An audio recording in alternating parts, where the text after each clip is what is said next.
歡迎大家返嚟我嘅 channel 睇我呢條片咯。如果大家鍾意睇我嘅片嘅話，麻煩幫手撳個 like 啦，或者訂閱我嘅頻道。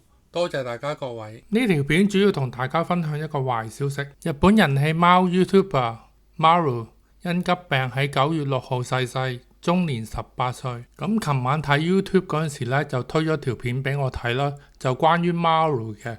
咁我撳入去睇呢，原來先知佢喺9月6號已經逝世啦。咁嗰條片呢，就並非由 Maru 嘅主人發放嘅，咁係透過佢主人嘅消息呢，咁透露呢幾日 Maru 就唔舒服啦，咁最後尾發現佢係患咗肺 cancer 啦。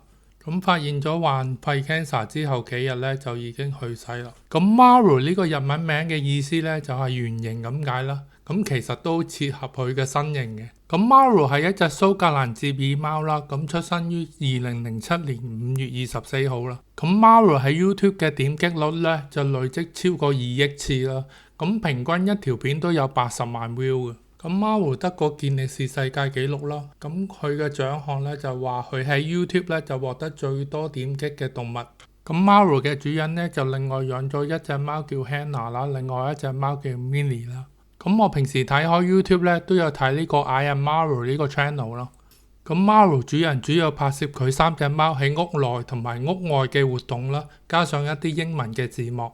咁 Maru 嘅得意技就包括穿個啤酒紙盒啦，變做液體貓啦，同埋上千秋玩啦。Maru 嘅主人透露 Maru 係死於肺癌，咁令我想起自己養過4隻龍貓嘅其中一隻龍貓媽媽咯。咁我呢隻龍貓媽媽呢，就肺部附近呢，就生咗一個纖維組織啦。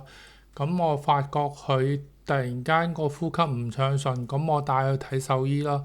咁獸醫話呢個係基因嘅問題，咁個組織呢，就不斷增生啦。直至壓毀佢嘅肺部就唔可以呼吸，咁發現咗之後幾日呢，咁佢就逝世啦。咁我自己冇食煙嘅習慣啦，咁我信我獸醫講話呢個係基因嘅問題啦。咁呢次 Maru 係肺癌，唔知會唔會大家都係差唔多嘅原因。